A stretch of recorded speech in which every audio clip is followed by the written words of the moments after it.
Dear viewers, खूबसूरत नजर आना हर मर्द और औरत की ख्वाहिश है।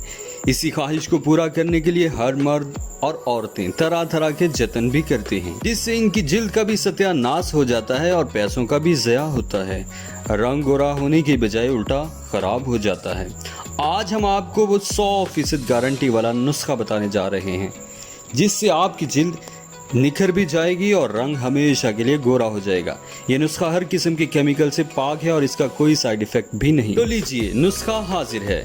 आपने सबसे पहले होम्यो मेडिसिन कैलेंडोला के 10-10 कतरे लेने हैं। इसमें अर्के गुलाब 1 चम्मच शामिल करना है, खुश्क दूध 1 चम्मच और सफ़ेद चीनी 1 चम्मच। इन सब को मिक्स कर लें और रोज़ाना रात को सोते वक्त चेहरे पर लगाएं। चंद दिनों में आपका चेहरा ग्लो करेगा, चमकदार और गोरा हो जाएगा और रंग आपका निखर जाएगा। वीडियो अच्छी लगी हो तो चैनल को सब्सक्राइब और वीडियो को लाइक जरूर कीजिएगा।